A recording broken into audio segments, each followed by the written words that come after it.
नमस्कार मंडळी, सर्वांना श्री स्वामी समर्थ. भगवान श्री हरी विष्णूंना तुळशीची पाने जर अर्पण केलं तर बघा तुमच्या जीवनामध्ये काय बदल होऊ शकतात. त्यासाठी ही कथा जी आहे तर ती तुम्ही आजची नक्की ऐका. बघा, एकदा शील आणि सुशील नावाचे दोन पार्षद भगवान श्रीहरी विष्णूंना विचारू लागले, भगवान, आम्ही तुमच्या अनेक भक्तांना पृथ्वीवरून वैकुंठाला दिव्य विमानात आणलेले आहे. तुमच्याकडे अनन्य भक्त आहेत जे रोज तुमची पूजा करत असतात आणि तुम्हाला सर्व प्रकारचे नैवेद्य देत असतात. या कारणास्तव ते सर्व वैकुंठ लोकाची प्राप्ती करतात. पण हे परमेश्वरा, आज आमच्या मनात एक शंका आहे जी आम्ही तुम्हाला विचारू इच्छितो. तेव्हा भगवान श्रीहरी विष्णू हसत हसत म्हणतात, अशी कोणती शंका आहे जी तुम्हा दोघांना त्रास देत आहे? तुमच्या मनामध्ये जी काही शंका असेल ती न डगमगता विचारा. मी तुमची शंका नक्कीच सोडवण्याचा प्रयत्न करेन, नक्कीच सोडवेन मी. पार्षद म्हणू लागले, हे भगवंत, आज आम्ही एका ब्राह्मणाला विमानात बसून वैकुंठ जगामध्ये आणले आहे. त्या ब्राह्मणाने कधीही विधीप्रमाणे तुमची पूजा केली नाही आणि कधीही एकादशीचे व्रत देखील केलेले नाही. तरीही सुद्धा तुम्ही त्या ब्राह्मणाला वैकुंठ लोकात आणायला का सांगितले? ब्राह्मणाने कोणते सत्कर्म केलेले आहे ते कृपया करून आम्हाला सांगा. त्या ब्राह्मणाच्या महान गुणाबद्दल आम्हाला जाणून घ्यायचे आहे. तेव्हा भगवान श्रीहरी विष्णू म्हणतात, हे सेवकांनो, तुम्ही योग्य प्रश्न विचारलेला आहे. त्या ब्राह्मणाला विष्णू लोकात जाण्याचा निश्चितच अधिकार होता. म्हणूनच तुम्ही दोघांना त्याला वैकुंठ लोकात आणण्याची यातना केली होती. तुमची ही शंका दूर करण्यासाठी मी तुम्हाला त्या ब्राह्मणाची कथा सांगतो. या कथेद्वारे तुम्हाला तुमच्या सर्व प्रश्नांची उत्तरे मिळतील. म्हणूनच तुम्ही दोघांनी ही कथा लक्षपूर्वक ऐकावी. भगवान श्रीहरी विष्णू पुढे सांगतात की जो कोणी भक्त ही कथा ऐकतो त्याची सर्व पापे नष्ट होतात आणि शेवटी त्याला वैकुंठाची प्राप्ती होते. वैकुंठ जगामध्ये त्याला स्थान मिळते. भगवान विष्णूंचे असे शब्द ऐकून पार्षद म्हणू लागले, हे भगवान, आम्ही खूप भाग्यवान आहोत की आम्हाला तुमच्या तोंडून ही कथा ऐकायला मिळत आहे. कृपया आम्हाला ती कथा सांगा. आम्ही एकाग्र होऊन या कथेचा आनंद घेऊ. त्यानंतर भगवान विष्णू कथा सांगू लागतात. श्रीहरी विष्णूजी म्हणतात की प्राचीन काळी काशीपुरीत राजा चंद्रसेन नावाचा चक्रवर्ती सम्राट हा राज्य करत होता. त्याच्या आधिपत्याखालील सर्व देश चंद्रसेनच्या नावाने प्रसिद्ध होते. महाराज चंद्रसेनने या ग्रहावरती राज्य केले. त्याच्या राज्यात कोणताही मनुष्य गरीब, दुःखी किंवा आजारी नव्हता. त्याची सर्व प्रजा अत्यंत समाधानी व भाग्यवान होती. महाराज चंद्रसेनने मोजता येणार नाही इतके यज्ञ केले. त्यांनी गंगा नदीच्या काठावरती अनेक आश्रमे बांधली. ऋषीमुनींना यज्ञ इत्यादी धार्मिक कार्य करण्यासाठी जागा उपलब्ध करून दिली आणि अनेक तलाव खोदले. मग एके दिवशी महाराज चंद्रसेन अनंत शहर नावाच्या तीर्थक्षेत्री गेले. तिथे भगवान विष्णूंचे खूप सुंदर मंदिर होते. त्या मंदिरात विष्णूची अतिशय सुंदर मूर्ती होती. महाराज चंद्रसेननी विधीप्रमाणे भगवान श्री विष्णूंची पूजा केली. त्यांनी त्याला माणिक, मोती, सोने इत्यादी सुंदर रत्ने अर्पण केली आणि विविध प्रकारची फुले देऊन भगवंताची पूजा केली. त्याला साष्टांग नमस्कार केला. नमस्कार करून महाराज चंद्रसेन त्याच मंदिरात आसनावरती बसले. नंतर काही काळानंतर एक ब्राह्मण, गरीब ब्राह्मण, जो त्यांच्या काशी नगरीचा रहिवासी होता, तो त्या मंदिरात आला. त्यांच्या हातात पूजेचे साहित्य आणि तुळशीच्या घटा होत्या. तुळशीच्या ज्या काही घटा असतात त्या घटा होत्या. त्या ब्राह्मणाचे नाव विष्णुदेव होते. महाराजांची नजर त्या गरीब ब्राह्मणावरती पडली. तो ब्राह्मण मंदिरात प्रवेश करून भगवान विष्णूंच्या मूर्तीजवळ गेला आणि भगवान विष्णूंचे नामस्मरण करून त्याने मूर्तीवरती तुळशीची डाळ आणि मंजिरी ठेवली आणि नमस्कार केला. महाराज चंद्रसेनने पूर्वी जी रत्ने, हिरे आणि सोन्याने देवाची पूजा केली होती ती त्या ब्राह्मणाच्या तुळशीच्या पानाखाली झाकली गेली. हे पाहून महाराज चंद्रसेनला खूप राग आला. महाराज म्हणू लागले, अरे ब्राह्मण, तुला दिसत नाही का, आम्ही विधीनुसार भगवान विष्णूंची पूजा केलेली आहे आणि त्यांना सोन्याचे माणिक आणि मोत्याचे दागिने अर्पण केलेले आहेत आणि तुम्ही ही तुळशीची पाने ठेवून मूर्तीचे सौंदर्य का खराब करत आहात? मला सांग, तू असं का केलंस? मला असे वाटते की तू खूप मूर्ख माणूस आहेस. सोन्याच्या दागिन्यांनी देवाची इतकी सुंदर मूर्ती दिसत होती, पण तू पूजास्थळी अस्वच्छ केलेले आहेस. देवाची उपासना कशी करावी हेही तुला समजत नाही का? तुम्हाला भगवान विष्णूंची पूजा कशी केली जाते हे माहिती नाही असे दिसते. म्हणूनच तुम्ही अतिशय सुंदर अलंकारांनी सजवलेल्या देवाच्या मूर्तीला पानांनी मढवलेले आहे. तुझ्या या विचित्र वागण्याचा मला खूप आश्चर्य वाटते. तेव्हा तो विष्णुदेव ब्राह्मण म्हणू लागला, हे राजा, तुला स्वतःला भक्तीचे काही कळत नाही. तुम्हाला तुमच्या संपत्तीचा खूप अभिमान आहे. म्हणूनच तुम्हाला ही तुळशीची पाने एखाद्या सामान्य झाडांच्या पानासारखी वाटत आहेत. तेव्हा महाराज चंद्रसेन म्हणू लागले, अरे गरीब ब्राह्मणा, तुला कशाचा अभिमान आहे? तुम्हाला तुमच्या भक्तीचा आणि ज्ञानाचा खूप अभिमान वाटत आहे. सांग, किती खरी भक्ती आहे तुझी? जर तुम्ही देवाला प्रिय असता, देव तुमच्या भक्तीवर प्रसन्न असता, तर आज तुम्ही गरीब राहिले नसते. भगवान विष्णूंना प्रसन्न करण्यासाठी तू कधीच यज्ञ दान वगैरे केलेले नाहीस असे दिसते. त्यामुळे तू दरिद्री झाला आहेस. भगवान विष्णूंच्या कृपेने मी काशीपूरचा सम्राट झालो आहे आणि माझ्याकडे सर्व प्रकारचे ऐश्वर्य आहेत. तुमची तुमच्या भक्तीवरती एवढी श्रद्धा असेल तर आजच काय ते ठरेल. महाराज म्हणाले, येथे उपस्थित असलेल्या सर्व ब्राह्मणांनी कान देऊन ऐकावे. हा ब्राह्मण आणि मी आमच्यापैकी कोणाला प्रथम विष्णूंचे दर्शन होते, जो कोणी भगवान विष्णूला प्रसन्न करून प्रथम त्यांना पाहतो, तोच सर्वश्रेष्ठ भक्त म्हटला जाईल. यावरून सर्व लोकांना कळेल की कोणाची किती खरी भक्ती आहे. मग त्या ब्राह्मणाने महाराज चंद्रसेनांची अट मान्य करून आपल्या घरी गेले. महाराज चंद्रसेन ही आपल्या राजवाड्यात गेले. महाराज चंद्रसेननी महर्षी वशिष्ठांना बोलावून मोठा वैष्णव यज्ञ आयोजित केला. मग सर्व ऋषींनी आणि महर्षी वशिष्ठांनी यज्ञ सुरू केला. त्यांनी अनेक ब्राह्मणांना बोलावून त्यांना अन्नदान केले. दुसरीकडे मग ब्राह्मणही त्यांच्या घरी गेले आणि ते त्यांच्या घरीच विष्णुदेवाची पूजा करू लागले. त्यांच्या घराच्या समोरच अनेक तुळशीची झाडे होती. ते नित्यनेमाने त्या झाडांची काळजी घेऊ लागले. रोज उठून त्या झाडांना पाणी घालू लागले. त्या झाडांचे पालन पोषण करू लागले. गुरुवारच्या दिवशी तुळशीला कच्चे दूध अर्पण करायचे. प्रत्येक काम करत असताना, चालताना, जेवताना, उठता बसता ते सर्व प्राणीमात्रांमध्ये भगवान विष्णूंचे स्मरण करू लागतात. तर दुसरीकडे महाराज चंद्रसेन वैष्णवयज्ञ दान इत्यादीद्वारे भगवान विष्णूंची पूजा करू लागतात आणि विष्णुदेव आपल्या घरीच तुळशीच्या रोपांना जल अर्पण करून त्यांचे नामस्मरण करत भगवान विष्णूंची पूजा करू लागतात. काही काळानंतर एके दिवशी ब्राह्मण आपल्या नित्यकर्मातून संन्यास घेतल्यानंतर अन्न तयार करून तुळशीला जल अर्पण करण्यासाठी गेले. त्यानंतर जेव्हा ते घरात आले तेव्हा त्यांनी पाहिले की कोणीतरी त्याचे अन्न जे आहे तर ते चोरलेले आहे. ब्राह्मणाच्या लक्षात आले की घरात अन्न कमी आहे. मग त्यांनी पुन्हा अन्न तयार केले नाही, कारण संध्याकाळच्या पूजेसाठी त्यांची वेळ संपत होती, ज्यामुळे त्यांची दिनचर्या खंडित झाली होती. म्हणून ते उपाशी राहिले.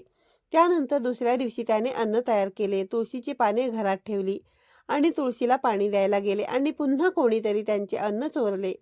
जेव्हा ब्राह्मण घरात आले तेव्हा त्यांनी पाहिले की आज पुन्हा कोणीतरी त्यांचे अन्न जे आहे तर ते चोरलेले आहे.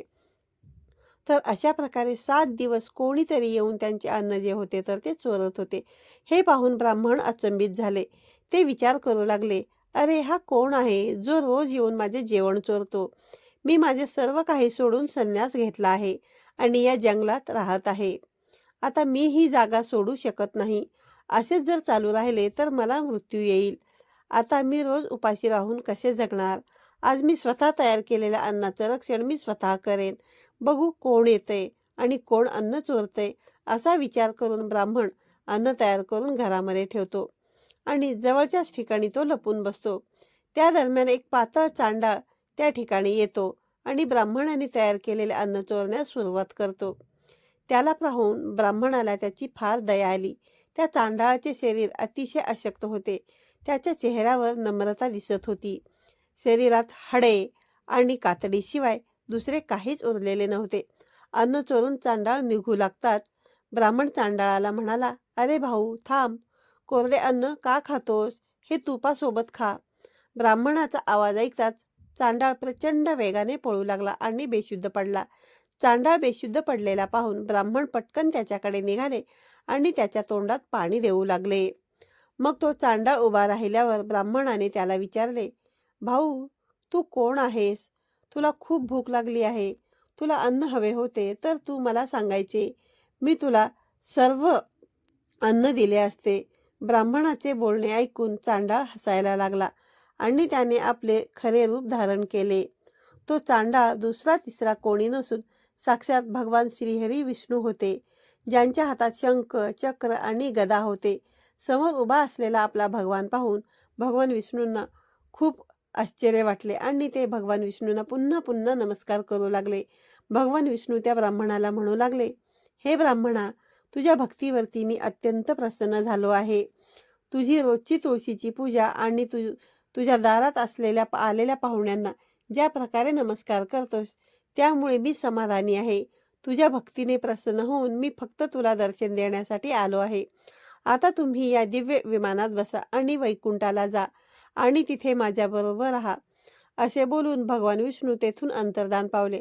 मग तो ब्राह्मण दैवी विमानात बसून वैकुंठ लोकात जाऊ लागला. त्याच वेळी ब्राह्मण दिव्य विमानात वैकुंठ लोकात जात असल्याचे महाराज चंद्रसेनने पाहिले. तेव्हा त्यांना फार आश्चर्य वाटले. त्यांनी ताबडतोब ऋषी वशिष्ठांना बोलावून घेतले आणि म्हणाले, हे महर्षी, मी त्या ब्राह्मणाशी पैज लावली होती की भगवान विष्णू कोणाला प्रथम दर्शन देतील.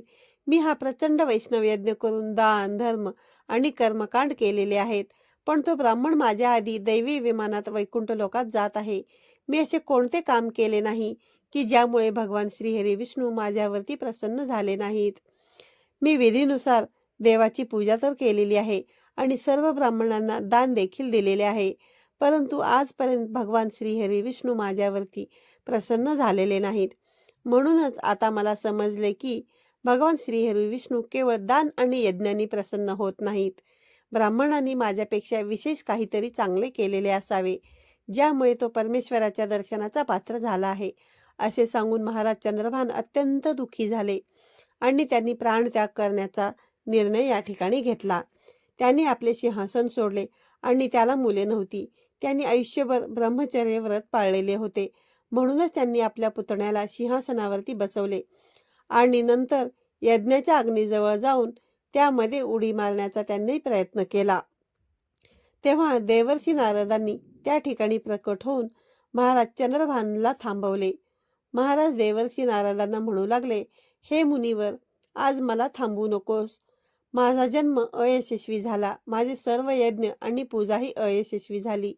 मी आयुष्यभर भगवान विष्णूंची पूजा केली, यज्ञ वगैरे केले, पण भगवान श्रीहरी विष्णू त्या ब्राह्मणावर प्रसन्न झाले. मला लाज वाटत आहे.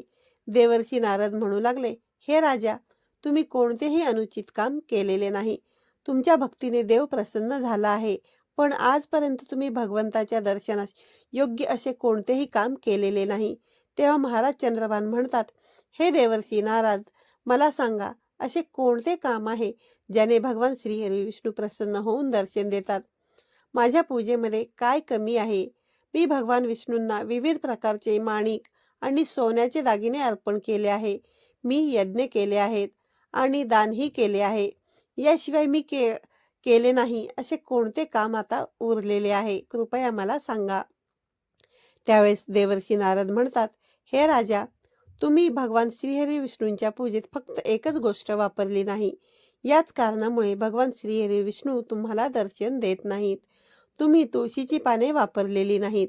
ब्राह्मणाने भगवान विष्णूला तुळशीची पाने अर्पण केली, तर तुम्ही तुळशीच्या पानांना सामान्य झाडाची पाने म्हणत त्यांचा अपमान केलेला आहे.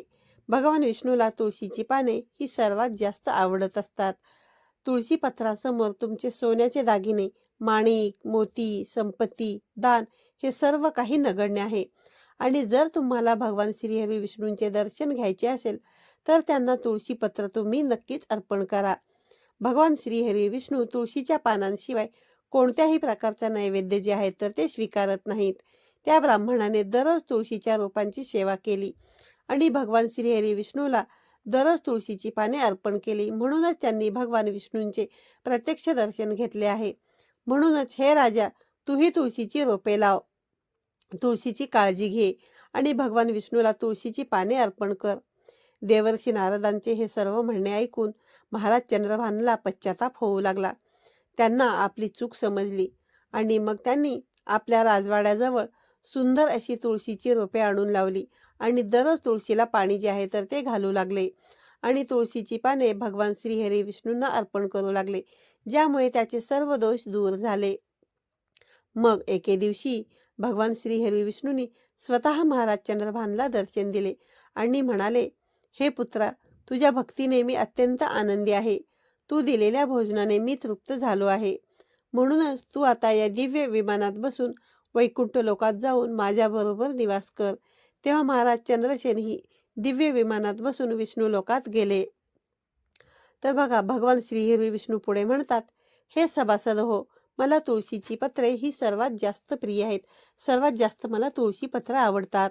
तुळशीची पाने अर्पण केल्यानेच ब्राह्मणाला विष्णूंचा संसार प्राप्त झाला. भगवान विष्णूंचे हे विधान ऐकून दोन्ही पार्षद अतिशय आनंदित झाले आणि भगवान श्रीहरी विष्णूंना वारंवार नमस्कार करू लागले. तर अशा प्रकारे भगवान श्रीहरी विष्णूंना अन्न अर्पण करत असताना तुळशीच्या पानांचा वापर जो आहे तर तो आवर्जून करावा. राग, अभिमान आणि मत्सर सोडून दररोज भगवान श्रीहरी विष्णूंची पूजा करावी. एकादशीचे व्रत केल्यानंतर तुळशीच्या रोपाची चांगली काळजी घ्यावी. ब्राह्मणांना दान द्यावे व गायीची सेवा करावी. भगवान विष्णूंची पूजा करणाऱ्यांनी तामसिक अन्नाचे सेवन कधीही करू नये. असे केल्यानेच मनुष्य विष्णूंचा संसार जो आहे तर तो प्राप्त करू शकतो. श्रोते हो, आजच्या या व्हिडिओमध्ये सांगितलेले भगवान श्रीहरी विष्णूंना तुळशीची पाने अर्पण करण्यामागचे फायदे काय आहेत याबद्दलची माहिती जर तुम्हाला आवडलेली असेल तर व्हिडिओला लाईक करा, शेअर करा आणि पुन्हा भेटूया अशाच एका नवीन आणि माहितीपूर्ण व्हिडिओमध्ये. तोपर्यंत सर्वांना श्री स्वामी समर्थ.